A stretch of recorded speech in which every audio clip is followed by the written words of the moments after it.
한국은 절대 안 된다. 한국이 얼마나 위험한지 아니? 엄마, 한국은 밤에 다 벗고 다녀도 안전한 곳이에요. 아니, 너 도대체 그게 무슨 말이니? 밤에 다 벗고 다니다 납치라도 당하면 어떻게 하려고? 한국은 누구나 인정하는 치안이 좋은 나라입니다. 어디를 가더라도 CCTV가 지키고 있고 늦은 밤에도 모든 거리는 안전하게 빛나고 있죠. 하지만 그 중에서도 한국을 안전하게 만드는 가장 큰 힘은 정의를 중요하게 생각하는 한국인들의 시민의식입니다. 오늘 소개해드릴 사연은 한국으로 유학 간 딸 때문에 한국을 방문했다는 일본 여성의 경험담입니다. 그는 경찰관으로 30년 가까이 근무해온 베테랑 중에 베테랑이었는데요. 한국으로 간단히 위험에 빠질까봐 노심초사했던 그는 한국에 도착한 지 하루도 되지 않아 경악할 수밖에 없었다고 합니다. 과연 그에게는 무슨 일이 있었던 걸까요? 일본 여성의 사연입니다. 감동 퍼짐 애청자 여러분. 영상 시작 전 좋아요와 불우이웃을 위해 끝까지 시청 부탁드립니다. 안녕하세요. 저는 일본에서 30년 가까이 경찰관으로 일하고 있는 후지와라 소라입니다.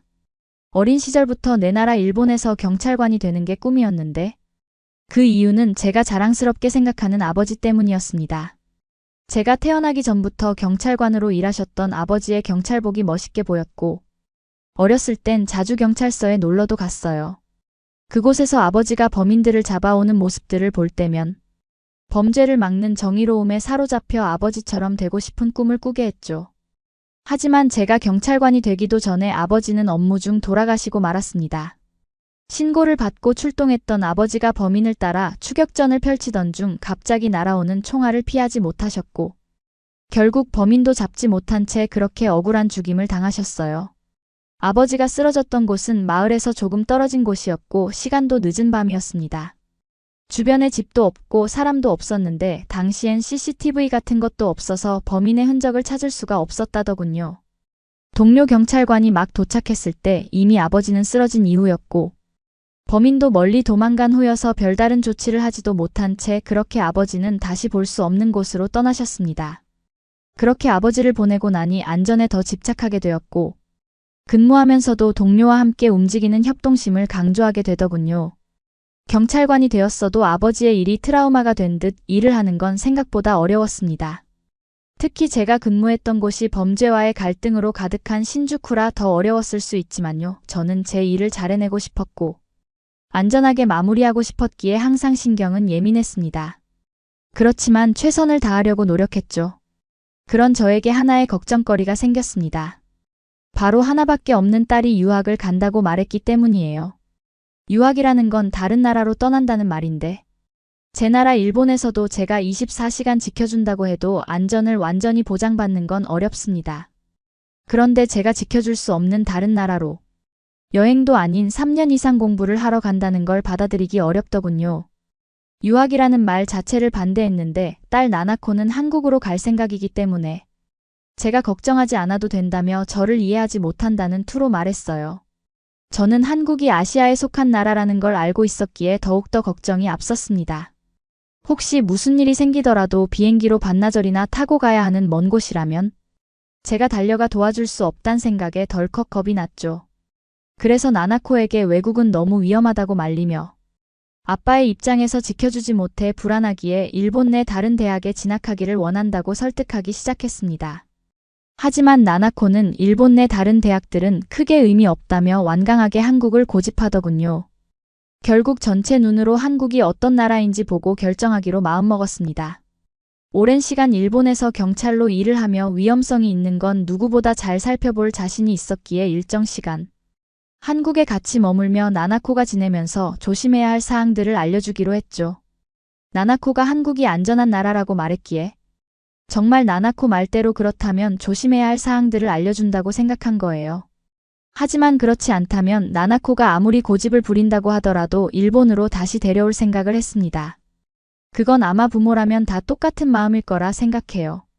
아무리 성인이 되었어도 위험한 곳에 혼자 두고 가슴을 졸이며 살고 싶은 부모는 없을 테고 저 역시 그랬으니까요. 그렇게 한국으로 유학을 떠나기 전 우선 나나코와 함께 한국에 같이 가보기로 했습니다. 한국에 도착해 인천공항을 둘러보는데 놀라웠던 건 일본처럼 총기를 무장한 경찰들이 수시로 다니지 않는다는 점이었어요. 그래서 마음속으로 나나코처럼 안전한 나라가 아닐 수 있다는 생각을 하며 긴장감을 늦추지 않았죠. 조금 더 걸으면서 눈에 띄었던 건 천장 곳곳에 있는 CCTV였습니다. 그것이 아주 인상적이었던 저는 가던 길을 멈추고 천장에 있는 CCTV들을 유심히 찾기 시작했어요. 서 있는 곳에서 보이는 CCTV는 정면과 측면, 그리고 바로 머리 위에 동그란 CCTV까지 사각지대가 없도록 다양한 방면에서 공항 내 모든 곳을 촬영하고 있더군요. CCTV가 이렇게 많다는 건 경찰이 수시로 주위를 순찰하지 않아도 중앙 시스템에서 통제가 된다는 소리였어요. 그건 하루아침에 이루어진 게 아니라 오랜 시간 쌓아온 결과라는 것을 너무나 잘 알기에 감탄사가 절로 나왔죠.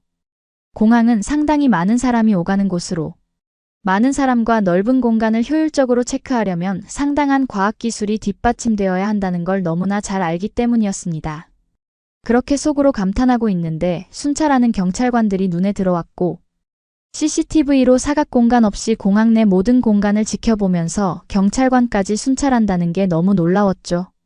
시민들의 안전을 이렇게 철저하게 지킬 수 있을까 싶으면서, 공항은 그 나라의 이미지가 될 수 있기에 공항만 이런 시스템이 갖춰진 것일 수 있다는 생각이 들더군요. 나나코가 머물 곳이 공항 안이 아니었기에 전 긴장감을 늦추지 않았고, 나나코가 머물 서울 중심부로 이동하기 시작했습니다. 한국에 도착한 시간이 저녁 10시가 넘은 시간으로 택시를 타고 이동하는데, 서울에 도착하기도 전에 저곳이 서울이구나 할 정도로 화려한 불빛이 반짝이는 도시를 볼 수 있었어요. 중심부로 들어갈수록 밝은 불빛들은 더 강렬하게 도시를 비추고 있었고, 거리에는 늦은 시간이지만 많은 사람으로 북적거리고 있었죠. 저는 그 도시를 보며 긴장감을 더욱 늦출 수 없었는데, 일본에서도 늦은 밤 방랑자들이 거리를 활보하며 음악을 크게 틀거나 무리로 지어다니며 불안감을 조성했기 때문이에요. 제가 걱정했던 모습들이 이렇게 눈앞에 펼쳐지자 어떻게 이런 곳에서 나나코를 머물게 할 수 있을까? 하는 생각이 들기 시작하면서 나나코를 설득할 생각에 머릿속이 복잡해지기 시작했습니다. 그렇게 택시에서 내려 숙소로 이동하는데 길거리가 조용한 게 느껴졌어요. 저는 당연히 사람들이 무리를 지어 이동하거나 시끄러운 음악을 틀어놓고 위협적인 분위기를 조성한다고 생각했는데 아니더군요. 북적거리며 많았던 사람들은 모두 아는 사람들이 아니고 3355 무리지어 이동하는 한국인들로 조용히 자기들끼리 이야기를 하며 지나가는 일반인인 것 같았어요. 간간히 길거리에 서서 핸드폰을 보거나 조용히 음악을 듣는 사람들이 있었는데 제가 걱정하는 것처럼 일본에서 보는 불황자의 무리는 아니었고 일행을 기다리는 것 같은 분위기로 조용히 자신의 일상을 즐기고 있었죠. 저는 그 모습을 보며 신기해서 한참을 쳐다보았고 그런 저를 의식했는지 나나코도 조용히 제 옆에 서서 지나가는 사람들을 한참 구경하게 되었습니다. 한국에 도착해 서울 숙소로 이동한 시간이 어느덧 자정을 향해 가고 있었는데 여전히 늦게까지 길거리엔 사람들이 자유롭게 걸어다니고 있더군요. 심지어 그 중에는 혼자 전화를 하며 이동하는 여성들도 쉽게 볼 수 있었는데 그들은 누군가에게 쫓기거나 늦은 밤이라 불안한 것 같은 표정이 아니었어요. 익숙한 듯 편안한 일상으로 보였고 시간이 늦어져 내일을 위해 집으로 가야 할 뿐. 위험해서 집으로 가는 건 아닌 것 같은 느낌을 받을 수 있었죠. 제가 걱정했던 신주쿠의 느낌들이 아니었기에 신기했고 제가 걱정하는 모습이 아니어서 조금은 안심하고 있었습니다. 그리곤 공항에서 보았던 CCTV가 떠올랐고 주변을 살피며 CCTV가 설치되어 있는지 찾아보게 되었죠. 공항처럼 CCTV가 도심에 있다면 위험한 일을 만나더라도 범인을 잡는 데 중요한 역할을 한다는 걸 잘 알고 있었기 때문입니다. 나나코 말대로 안전하다면 CCTV 역시 잘 설치되어 있을 거라는 기대감이 어느덧 저도 모르게 들기 시작하더군요. 그렇게 나나코가 머물 숙소 골목길로 들어가면서 주변을 살피는데 3-4개의 전봇대를 지나면 어김없이 CCTV가 설치되어 있는 게 보였고 저 멀리 경찰차가 지나가는 모습이 눈에 들어오며 저를 안심시켜 주었습니다. 그리고 저도 모르게 역시라는 짧은 감탄사가 나오며 제 눈으로 확인한 한국의 안전 시스템에 감동하고 있었죠. 그러던 어느 날 나나코의 대학 입학 선물을 사기 위해 서울에 있는 한 백화점에 가게 되었어요. 처음 가는 외국의 백화점이 낯설어 긴장을 많이 했는데 문제가 생기고 말았습니다. 나나코가 사달라는 지갑을 사주고 차 한 잔을 하기 위해 식품관으로 이동했는데 계산을 하려고 보니 제 지갑이 없더군요.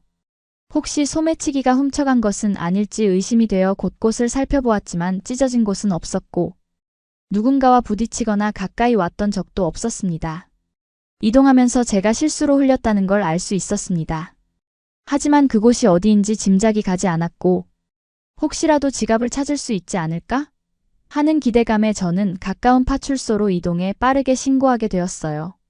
일본이라면 당연히 지갑을 잃어버린다는 건 다시 찾을 수 없다는 말과 같은데 이상하게 한국이라면 다시 찾을 수 있지 않겠느냐는 기대감이 들었고 저도 모르게 경찰서로 이동해 저의 사정을 이야기하며 지갑을 찾고 싶다고 말하게 되더군요.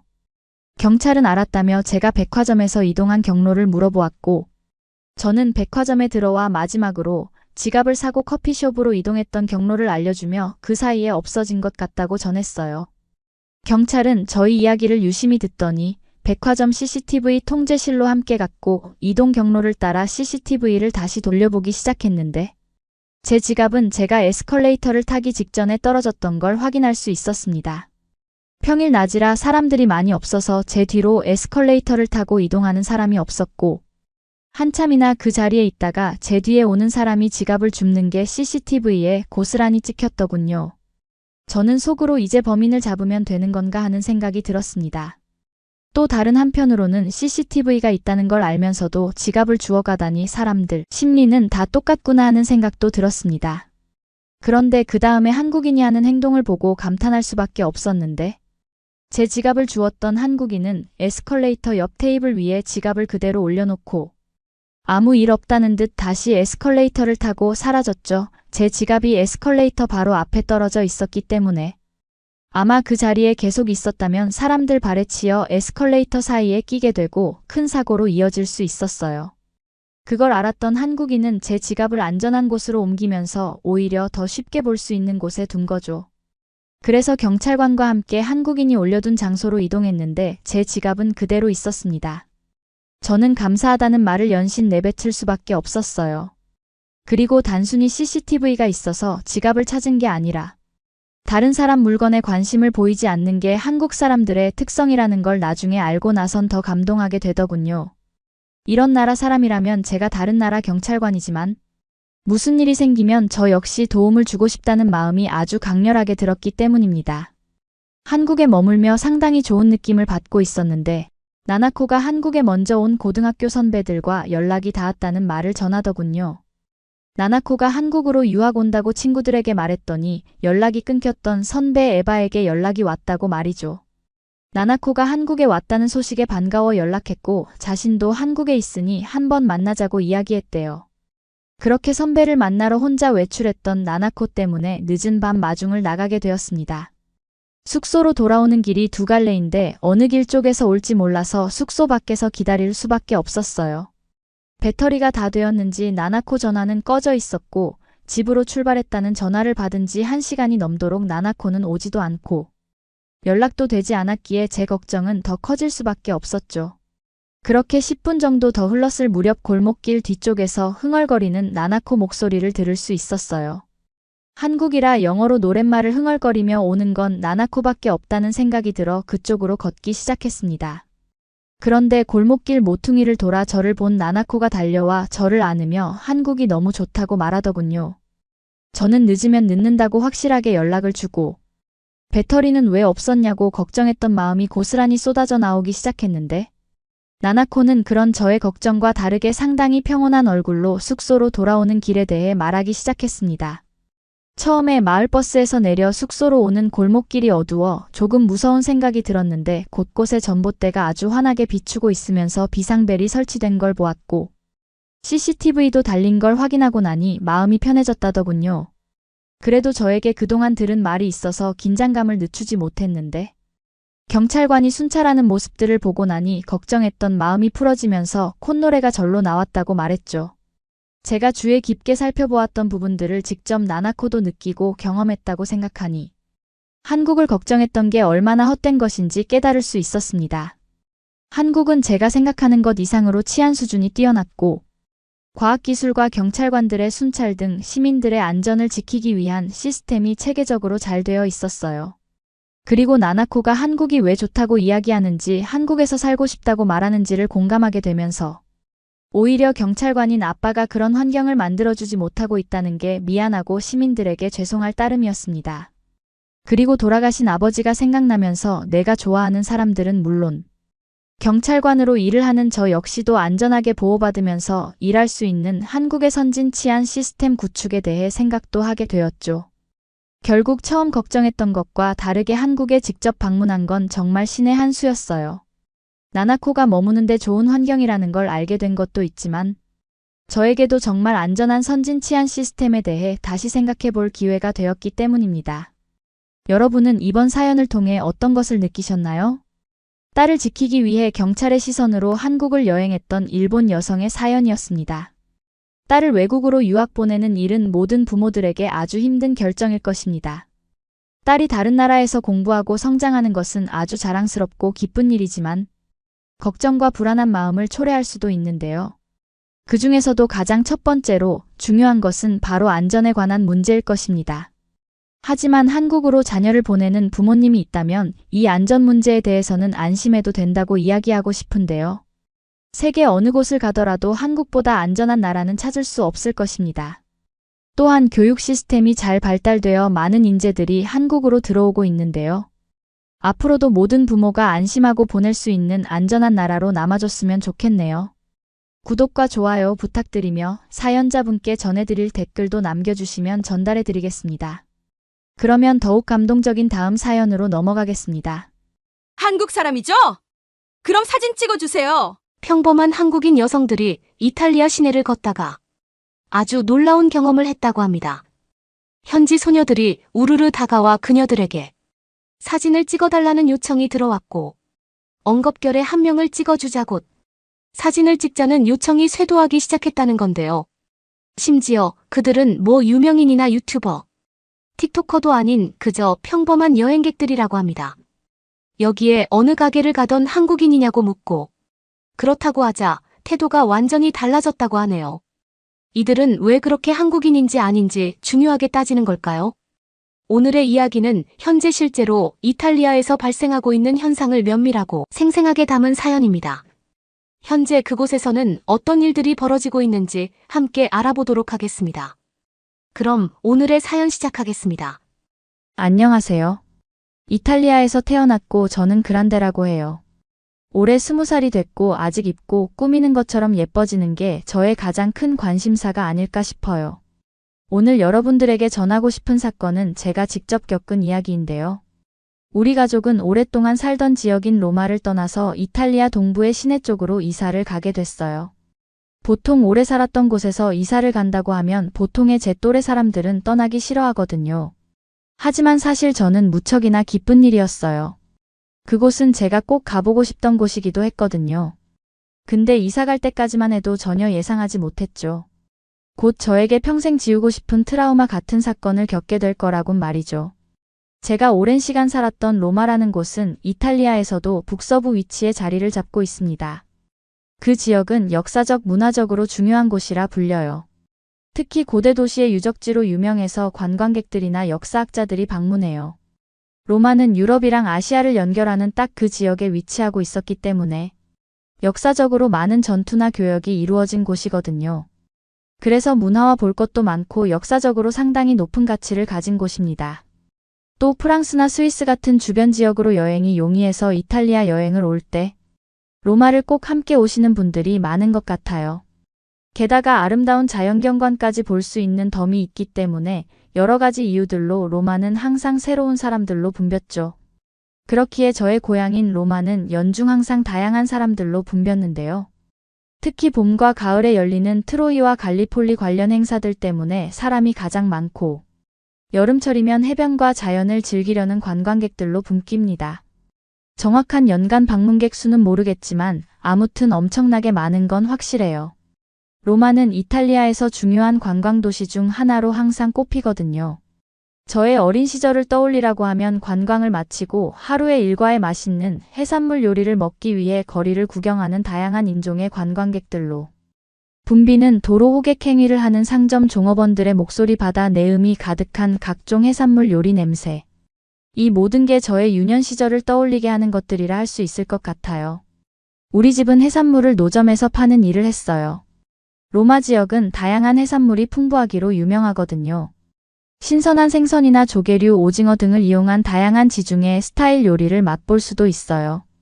로마에서는 조개 요리가 대표적인 인기 메뉴로 꼽히지만 우리가 노점에서 팔았던 메뉴는 오징어와 새우를 이용해 향신료와 함께 구워져 파는 거였죠. 우리 가게와 함께 놓여있는 많은 가게들의 메뉴가 대부분 이런 해산물을 이용한 것들이에요. 하지만 그 중에서도 우리 가게가 손님들이 많은 편이었어요. 맛도 비슷하고 메뉴도 똑같았는데 많은 사람들이 우리 노점을 선택하는 이유는 다름 아닌 저 때문이었는데요. 어린아이가 열심히 판매에 열을 올리고 있는 모습에 사람들이 기특하다며 와주고 신기한 눈도 있었고 궁금증과 호기심을 자아내서 그런가 그러다 보니 우리 집만 유독 사람들이 많았어요. 이건 자랑스럽다고 이야기해야 할지 슬픈 일이라고 이야기해야 할지 모르겠네요. 사실 저의 엄마 아빠는 굉장히 심각한 알코올 의존증이었어요. 어느 정도로 심각했냐 하면 제가 5살일 때 둘 다 이 문제로 저를 돌보지 못하고 잃어버려 제가 미아가 되고 심각한 범죄에 노출될 뻔한 적도 있었죠. 그 정도로 충격적인 일이 있었어도 부모님이 쉽게 중독을 헤쳐나오는 일은 쉽지 않으셨습니다. 두 분은 어떻게 해서든 알코올을 끊고 싶어 하셨지만 다시 포기를 하고 돌아가셨죠. 그렇게 제가 다 큰 숙녀가 될 때까지도 중독의 늪에서 벗어나질 못하셨습니다. 두 분이 그러다 보니 집안은 늘 열악할 수밖에 없었고 먹고 살기 위해서 그나마 우리의 전부였던 노점상을 하며 경제활동을 하는데 이바지했어야 했어요. 하지만 저는 그것에 대한 불만은 없었어요. 부모님이 저를 얼마나 사랑해주는지 알고 있었기 때문에 알코올 문제와는 별개로 그들을 진심으로 돕고 싶었거든요. 하지만 이런 노점 장사와는 다르게 저의 개인적인 학교 생활이나 친구들과의 사회생활은 문제가 있었어요. 그건 바로 냄새가 난다고 놀리는 친구들 때문이었죠. 그러고 저는 장사를 돕다 보니 또래 애들보다 옷을 입는 거나 꾸미는 것에 대해 신경을 쓸 수가 없었는데 그런 저를 아이들은 싫어하고 멀리했죠. 자연스럽게 저는 친하다고 말할 수 있는 친구는 하나도 없는 지경에 이르렀고 그러다 보니 뭐가 재미가 있겠어요. 원래 10대 청소년 그럴 때는 친구들이 살아가는 이유이자 원동력이지 않나요? 그맘때 저의 친구들은 다들 어떻게 하면 더 예쁘게 메이크업을 해볼까? 누가 산 걸 따라 사볼까? 너도 써봤냐? 너도 거기 가봤냐? 너도 그거 좋아하냐?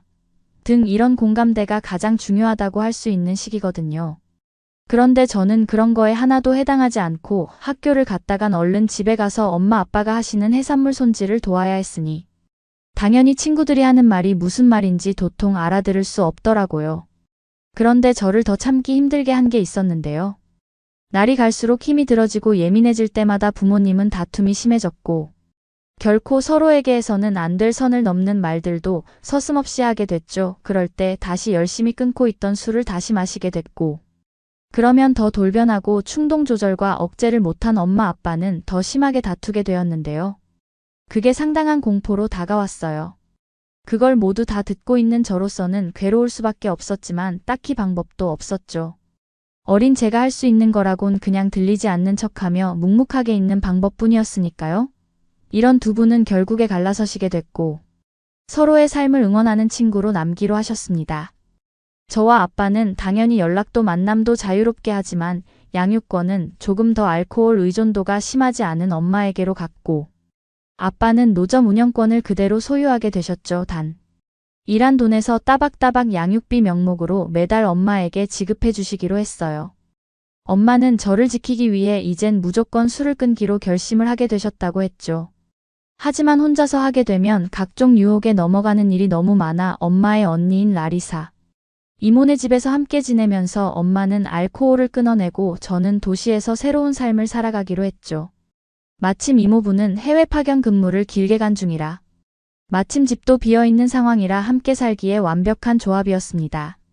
엄마가 라리사 이모네 집에는 다달이 일을 해번 돈으로 월세처럼 내면서 마치 우리는 한 집에 두 가정이 살면서 게스트하우스나 쉐어하우스처럼 지내게 된 거죠. 저는 이 사실이 너무 신났어요. 왜냐면 라리사 이모는 딸 메리골드이라는 언니가 한 명 있었는데 평소에 나도 언니가 형제가 꼭 있었으면 좋겠다는 소망이 이루어진 것 같아 설레기만 했죠. 언니는 저보다 4살 많긴 했지만 공부도 잘하고 친구들도 많은 소위 인싸 중에 인싸라고 했어요. 모든 사람들이 언니를 좋아하는 것 같았죠. 고작 언니와는 어릴 적 몇 번 본 게 다인데도. 저는 늘 언니가 참 좋았어요.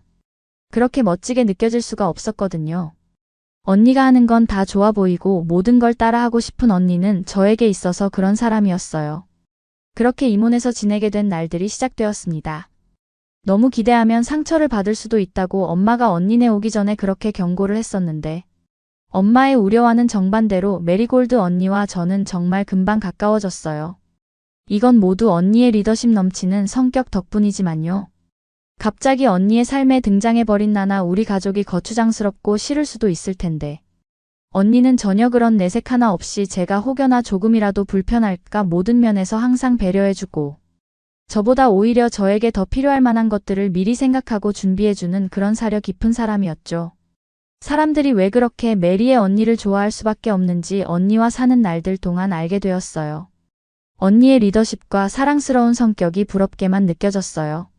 한눈에 반해버렸죠. 저는 언니를 보면서 언니처럼 되고 싶은 욕구가 마음속에 쑥쑥 자라나기 시작했죠.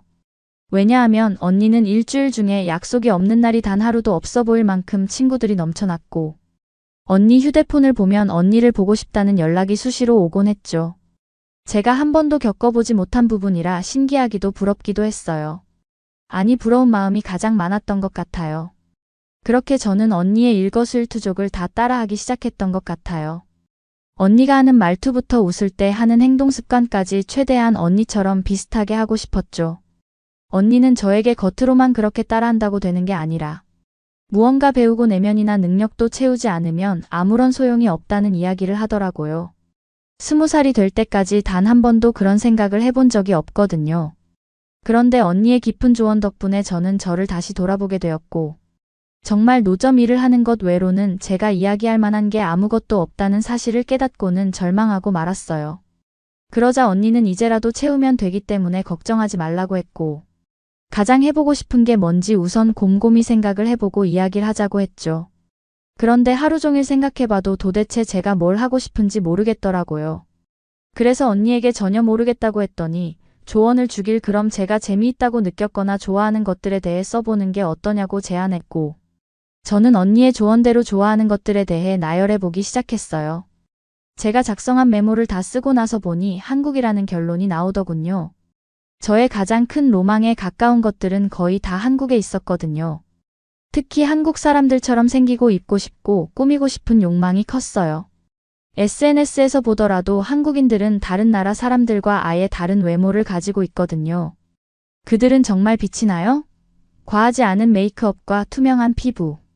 그런데 반짝거리는 그 외모는 여자라면 꼭 한 번은 살아보고 싶은 워너비였거든요. 그래서 재미있게 본 것들을 써내려가다 보니 결국 한국이라는 결론이 나오고 말았어요. 그러자 언니는 그런 메이크업 기술을 배우고 싶은 거냐고 물었죠.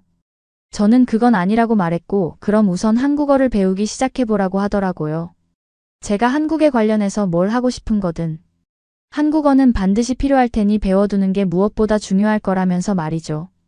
다행히 다달이 아버지가 보내주시는 돈도 있었고 엄마도 이모 소개로 일하게 된 직장에서 매달 수입이 있었기 때문에 제가 외국어 하나 정도 배우는 건 어려운 형편은 아니었어요.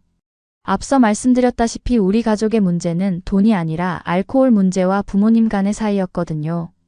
나름 노점 중에서도 인기가 있는 곳이라 먹고 살 만큼은 벌곤 했으니까요.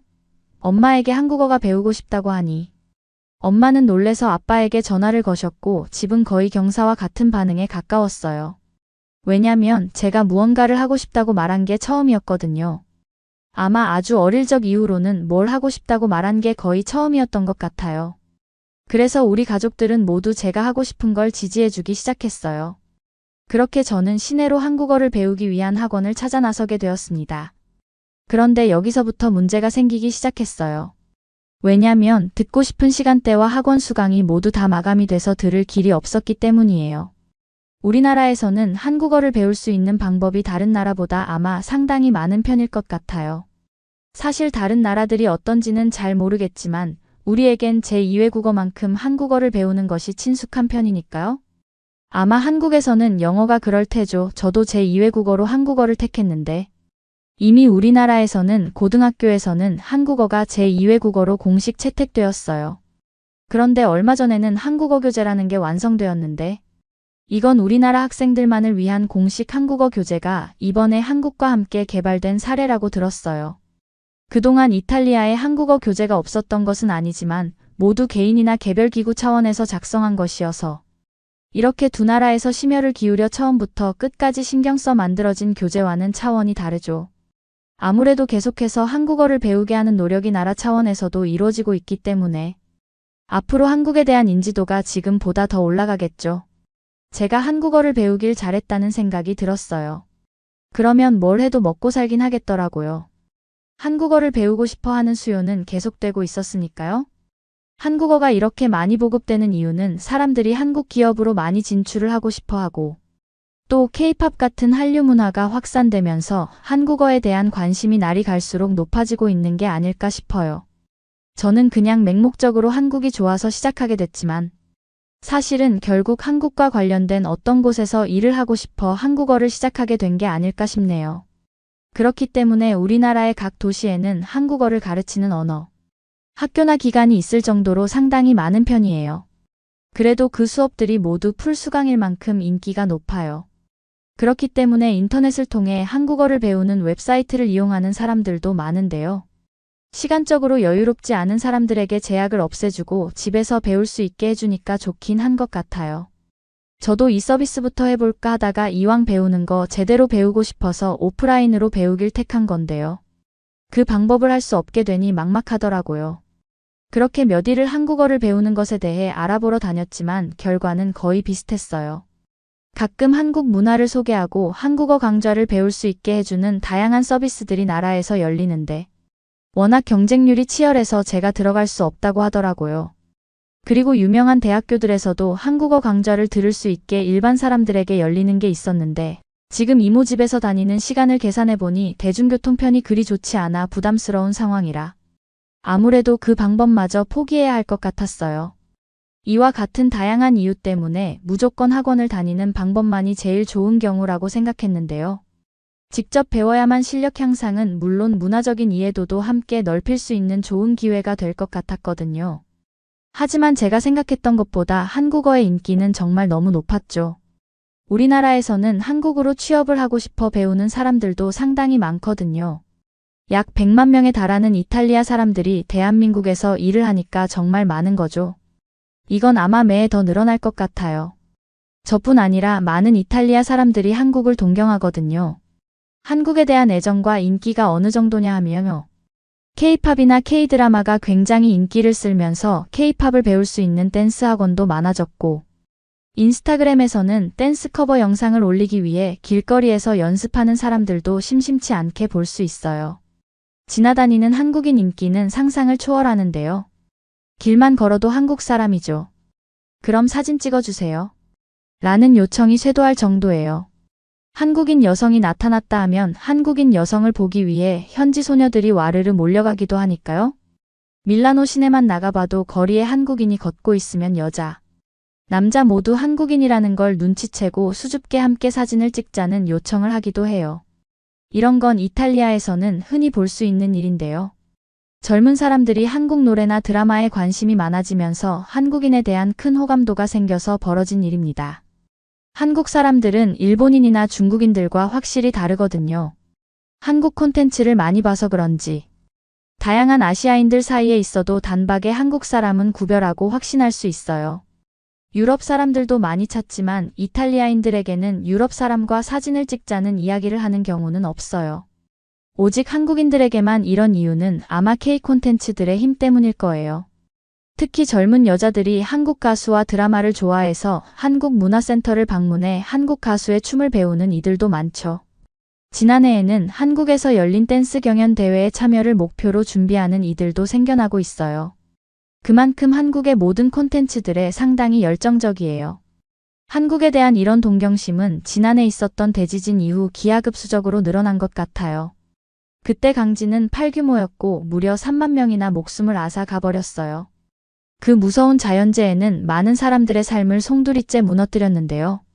그때 집을 잃은 많은 이재민 소녀들이 생겼고 임시 거주 컨테이너촌에 살면서 한국 문화를 동경하면서 한국 노래와 드라마로 큰 위안을 얻었다고 하더라고요. 신기하게도 밀라노에 조성되어 있는 컨테이너 임시 정착촌에 있는 아이들은 하나같이 모두 한국어로 쓰여 있는 티셔츠를 입고 있었는데요.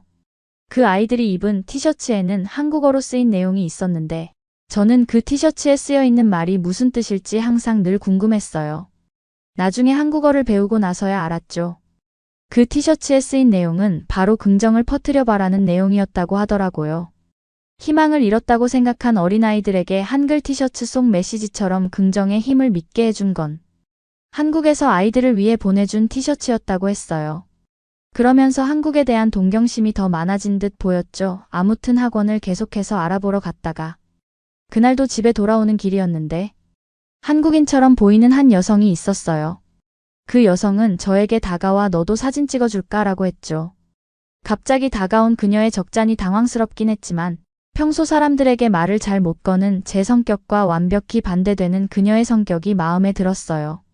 저는 친구가 없었기 때문에 동성 친구가 생기는 것에 대한 로망도 있었으니 밝게 저에게 다가와 준 그녀에게 용기를 내 인사를 했죠.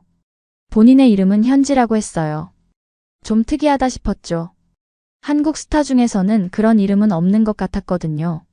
마침 배가 고파 같이 밥을 먹게 되었습니다. 낯선 친구와 첫 만남에 금방 친해진 경우는 영화에나 나오는 일일 거라 생각했는데 신기했죠.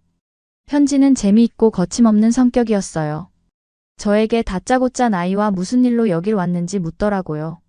저는 사정을 이야기했고 그러자 현지는 그러면 본인이 개인 튜터를 해주겠다며 마침 시간이 딱 된다고 제안했어요. 개인 튜터란 이탈리아에서 한국어를 가르치는 한 방법 중 하나인데요. 한국어를 배우고 싶어 하는 이탈리아 사람들과 한국인을 연결해주는 서비스를 이용할 수 있는데요. 사기도 워낙 많고 잘 맞는 사람을 구하기도 여간 어려운 일이라 망설이고 있었거든요. 그런데 운명적으로 좋은 기회가 찾아오게 된 거죠. 현지와 날짜를 정해 바로 수업을 시작하게 됐어요. 인근 카페에서 하길 바랬는데 현지는 꼭 집에서 하는 게 조용하고 집중이 잘 될 것 같다고 하더라고요. 하지만 그때 제가 그 제안을 받아들였으면 절대 안 됐어요.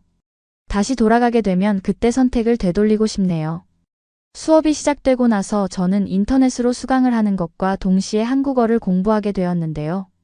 한국어 공부를 양쪽으로 하게 되니 한국어 실력이 금방 느는 것 같았어요. 한국어를 배우면서 신기한 걸 알게 됐어요. 한국어와 이탈리아가 닮은 점이 참 많다는 거였죠. 이건 운명과 같은 느낌을 받게 했어요. 예를 들어서 부뚜막은 무트팍 만두는 만트 인간은 인산 닭은 타오 두루미는 투르나 등으로 발음하는데 이런 언어의 유사성과 맥락이 상당히 유사해서 비교적 배우기가 어렵지 않았어요. 한국어는 배울수록 재미있기만 했죠. 사실 한국어만이 가진 세아야타 노르스름하다 같은 표현이 가장 어렵긴 했던 것 같아요. 그래도 생소한 표현과 말에 재미있기도 했죠. 한국만이 가진 다양한 표현들이 흥미롭게 느껴졌어요.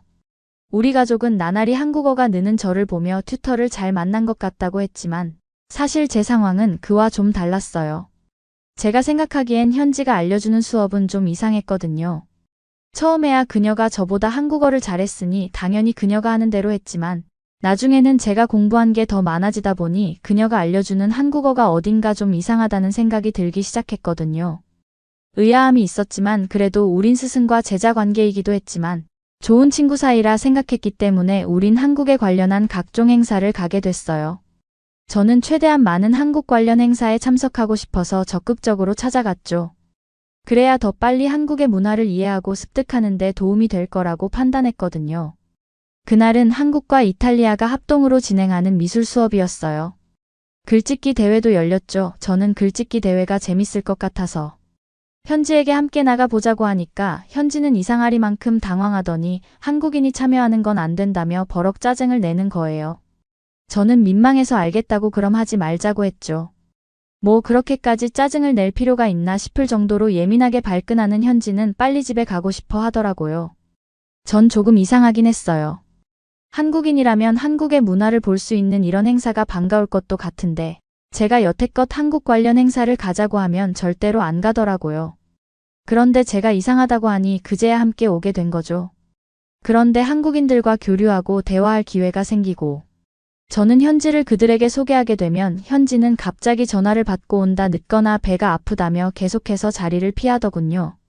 저는 제가 자꾸 의심을 하는 것도 친구에게 예의가 아닌 것 같아 애써 의심을 하지 않으려고 했어요. 또 현지는 화장실을 다녀오겠다며 자리를 비웠고 저는 혼자 돌아보겠다고 했죠. 여러 행사에 참여해봤지만 이번 행사는 정말 한국인들도 많이 왔고 여길 찾은 현지인들로 붐볐어요. 그리고 행사장의 한편으로는 한국식 이름 지어주기 코너도 있어서 정말 다채롭고 재미있는 경험을 할 수 있는 프로그램으로 짜 있었죠. 저는 안내 책자를 들고 하고 싶은 프로그램이 뭐가 있을지 찾아보게 되었는데 아무래도 사람들이 너무 많아서 그런지 하고 싶은 프로그램에 모두 할 수 없는 상황이 되고 말았죠. 한국식 이름 짓기는 꼭 해보고 싶던 건데 아쉬웠어요. 아쉬운 마음을 맛있는 음식으로 달래려 푸드코트 쪽으로 향했습니다. 다들 맛있는 냄새에 이끌려 이쪽으로 왔는지 넘치는 인파 속에 정신을 못 차리겠더라고요. 떡볶이, 닭강정, 라면, 호떡, 호두과자 등 다양한 것들껏 있었지만 그 중에서도 저에게 단연 돋보였던 음식은 바로 한국식 핫도그였어요. 감자가 겉면에 발려있고 설탕을 뿌려서 소스를 취향껏 섞어 먹는 한국식 핫도그 방법이 최근 전 세계적으로 난리잖아요. 저도 이 음식을 정말 좋아하거든요. 그런데 제가 이전까지 살던 동네에서는 한국식 핫도그 가게가 없어서 이모네 올 때만 먹어볼 수 있는 도시 음식이었는데 딱 여기서 만나다니 정말 반가웠죠. 그래서 저는 서슴없이 다가가 핫도그를 주문하고 기다렸고 현지는 아무래도 기다리려면 한참 걸릴 것 같아 우선 제가 현지 핫도그까지 사서 기다려야겠다 싶었죠. 드디어 기다리고 기다렸던 핫도그가 나왔고 저는 양손에 핫도그 하나씩을 들고 조심조심 걸어가기 시작했어요. 그러다 한 무리가 뛰어서 제 쪽으로 다가왔고 저는 그만 그 무리를 피하지 못하고 그들과 부딪히게 되었는데요. 그러면서 저의 소중한 핫도그가 저의 옷에 묻어버리면서 정말 찌그러져 짜부가 되고 말았습니다. 저는 도대체 이게 무슨 상황인지 정신을 차려야 했어요. 순식간에 일어난 일이라 파악을 해야 했는데 정신을 차리고 나서 보니 제 옷과 머리카락에는 온통 핫도그 소스가 범벅이 되어 있었죠. 와, 그때는 정말 너무 당혹스럽더라고요. 어떻게 해야 할지 난감해하고 있었어요. 괘씸한 건 저를 그렇게 만든 장본인이었던 사람들이 눈 깜짝할 사이에 사라졌다는 거였죠. 우선 급한 대로 화장실에 가서 씻어야겠다 생각하고 있었어요. 아깝지만 범벅이 되어버린 핫도그도 쓰레기통에 버려야 했고 싶지만 수습부터 하러 화장실로 들어가게 되었습니다. 그렇게 물을 틀고 한참을 소스를 닦는데 집중하고 있었어요. 그런데 이때 저는 충격적인 소리를 듣고 맙니다. 현지가 누군가와 전화를 하는 목소리가 들렸어요. 한국어가 아닌 중국어로 말이죠. 중국어를 잘 모르는 제가 들어도 아주 유창한 중국어였죠. 저는 반가운 마음에 현지야 하며 이름을 불렀더니 현지는 엄청 당황해하며 나와서는 언제부터 있었냐며 저를 째려보는 거 아니겠어요. 저는 무슨 말인지 전혀 이해 못했으니 걱정하지 말라고 그리고 조금 전에 겪은 일에 대해 이야기했죠. 그러자 현지는 그걸 버리면 어떻게 하냐면서 그냥 먹으면 되지 그걸 왜 버리냐고 그러더군요. 그렇게 대화를 하며 화장실 밖으로 나갔는데 웬 백마탄 왕자님처럼 생긴 한국인 남성이 저에게 말을 거는 거예요. 저는 너무 잘생긴 그를 보고 놀라 당황하고 말았어요. 그 남자는 대뜸 저에게 괜찮아요 라고 하더군요. 저는 무슨 말인가 하고 있는데 한국어로 뭔가 빠르게 말하더라고요. 그래서 저는 너무 빠른 말은 알아들을 수 없다고 하자 아주 천천히 설명을 해주었는데요. 그는 한국에서 잠시 여행을 온 한국의 경찰이라고 했어요. 놀러 왔다가 소매치기 현장을 발견했고 그를 쫓다가 아까 핫도그를 든 저와 다른 사람들이 부딪히게 된 거라고 했죠. 그래서 본인 때문에 그런 것 같아서 미안하다고 사과를 하기 위해 저를 찾다가 우연히 핫도그를 버리고 화장실에 들어가는 저를 발견하고 선 따라왔다고 했죠. 자초지종을 듣고 나니 정말 귀여웠어요. 저를 기다렸다는 그 말과 솔직하게 사과하는 모습이 얼마나 멋있게 느껴졌나 모르겠어요. 그의 이름은 진수라고 했고 진수 씨는 저에게 사과의 의미로 핫도그를 새로 사고 싶다며 이야기했죠.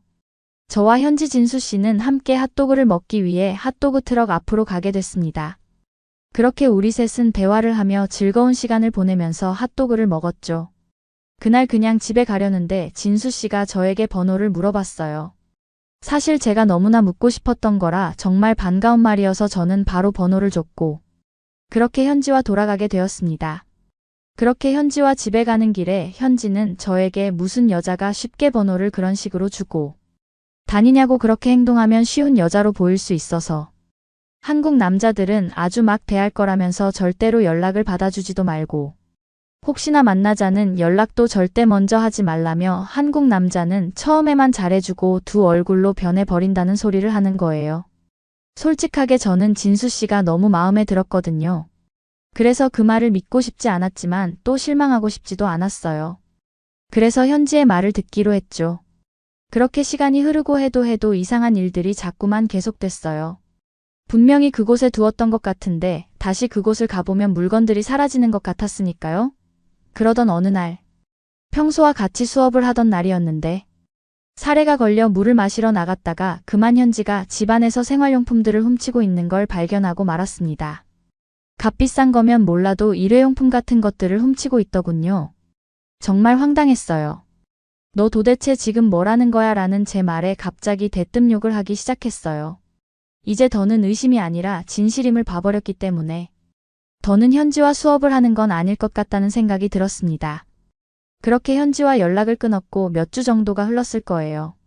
운이 좋게 한국어 대화 수업을 배울 수 있게 되어 정부에서 진행하는 프로그램에 들어가게 되었어요. 대기를 걸어놓길 잘했죠. 혹시나 해서 제 순서가 오길 기대했는데 정말 제 순서가 돌아와서 그렇게 저는 인터넷과 특강, 수업 두 가지를 들으며 빠르게 한국어를 습득해 갔습니다. 다 제자리로 돌아왔고 좋기만 해야 하는데 무언가 텅 비고 잊은 것만 같은 기분이 들었습니다. 한국에 관련해 배울수록 이상하게도 자꾸만 그 한국인 남자 생각이 나더라고요. 저는 에라 모르겠다 하는 심정으로 진수 씨에게 연락을 해보기로 했어요. 그러자 진수 씨는 단박에 전화가 오는 게 아니겠어요. 무슨 일이 있었냐며 기다렸다고 했죠. 그러면서 오늘 당장 만나자고 했어요. 저는 너무 반가운 마음에 그러자고 했죠. 몇 번이나 옷을 갈아입었는지 모르겠어요. 그렇게 저는 고대하던 약속 장소로 나가게 되었죠. 오랜만에 만난 진수 씨는 여전히 그대로 멋졌어요. 진수 씨와 만나 이런저런 근황에 대해 이야기를 하다가 그때 그 친구는 잘 지내냐고 하더라고요. 저는 순간 속이 상했어요. 진수 씨가 내가 아니라 현지에게 호감이 있으면 어쩌지 하는 불안감이 들었거든요. 그래서 저는 모든 이야기는 진실대로 하지 않고 그냥 잘 지내고 있다고만 이야기하며 얼버무렸더니 진수 씨가 망설이면서 한 이야기를 꺼냈어요. 이런 이야기를 해도 될지 모르겠지만 저는 그 이야기를 다 들으면 정말 상처를 받을 것 같아 알겠어요. 현지 번호를 알려드릴게요. 그 말이죠라고 선수 쳐버렸죠. 그러자 진수 씨는 무슨 말이냐며 그 사람 조심하는 게 좋겠다고 이야기해주고 싶어서 그렇다고 하더라고요. 그 사람 한국인 아니라고 그러면서 말이죠. 저는 너무 깜짝 놀라 그게 무슨 말이냐고 물었고 진수 씨는 그간 있었던 일에 대해 이야기를 해주었습니다. 우리가 처음 만난 날 제가 화장실을 다녀온다고 자리를 잠깐 비웠을 때 현지가 진수 씨에게 가까이 다가오더니 번호를 물어보면서 본인이 저와 잘 되게 해주겠다고 했다고 해요. 망설이다가 저와 잘 이어준다는 이야기에 그러겠다고 하고 번호를 알려줬다고 했죠. 그런데 자꾸만 둘이 이어주기는커녕 저는 절대로 한국인과 잘 되고 싶어 하는 마음이 없다면서 한국인을 경멸한다는 말을 했다더라고요. 진수 씨는 그럼 직접 연락해보게 해달라 그랬는데 현지는 제가 도벽이 있고 생각보다 나쁜 여자고 쉬운 여자라는 등 험담을 늘어놓으면서 본인과 잘해볼 생각 없냐고 했다고 하더라고요. 그 이야기를 듣는데 정말 어이가 없었어요. 생각해보니 그날 어쩐지 현지가 좀 이상했어요. 진수 씨의 옆에 찰싹 붙어서 그에게 호감을 보이는 것 같은 느낌이었거든요. 진수 씨는 저와 연락이 되지 않아서 답답해하고 있었는데 이렇게 연락이 와서 정말 다행이라는 말을 하더라고요. 그러면서 그녀가 한국인이라고 믿고 있었다면 그건 큰 오해라고 그녀는 한국인이 절대 아니고 중국 쓰촨성에서 온 중국 국적이라고 말했죠. 한국어에 능통한 것 같지만 진짜 한국인인 본인은 그게 부자연스럽다는 걸 느꼈고 이걸 이상하게 여긴 후 진실을 말하라고 무섭게 말했더니 추방당할까 봐 순순히 본인이 사실 한국인이 아니었음을 자백했다고 했어요. 진짜 어이가 없더라고요. 저에게 한국인이라며 받아간 교육비가 얼마인데 어쩐지 그제서야 그간 이상하다고 느껴왔던 모든 것에 대한 퍼즐이 맞춰지는 기분이었죠. 최근 이탈리아에서는 워낙 한국인에 대한 인기가 높아지다 보니 비슷하게 입고 메이크업을 따라한 채 한국인인 것처럼 구는 다른 아시아인들도 많아지고 있다고 해요. 한국인이 가진 신뢰도를 바탕으로 사기를 치고 달아나면 정확한 국적도 모르니 잡힐 위험에서 다소 안전해질 수 있으니까요. 저는 진수 씨 덕분에 더 큰 사기를 당할 수 있을 뻔했는데 고맙다는 말을 전했고, 이젠 정확하고 믿을 수 있는 기관을 통해서만 한국 교육을 배워야겠다는 교훈이 생겼습니다. 한국인인 줄 알았던 친구를 진짜 한국인을 만나 알게 된 저의 이야기는 모두 다 직접 겪어버린 잊을 수 없는 사건으로 남게 되었습니다. 솔직히 이 일은 저에겐 트라우마처럼 남긴 했어요. 그래도 제가 믿었던 친구도 잃게 된 셈이니까요. 그래도 하나는 잃었지만 진수 씨와의 연인 관계는 얻었네요. 곧 있으면 진수 씨는 다시 한국으로 돌아가야 한다고 해요. 그래서 저는 이번에 함께 한국을 처음으로 방문하면서 따라가 볼 계획을 가지고 있어요. 가서 어떤 직업을 가질지는 모르겠지만 뭐든 행복하지 않을까 싶어요. 여러분은 어떻게 보셨나요? 응원과 격려의 한마디씩을 댓글로 남겨주시기 바랍니다. 사연자분들에게 전달해드리겠습니다. 실제 사연 제보를 받고 있습니다. 채택되신 분께는 작은 선물도 보내드리고 있습니다. 저희의 사연이 여러분의 하루에 작은 힘이 될 수 있었으면 좋겠습니다. 감동적인 사연을 주변 분들과 이야기 나눠보세요.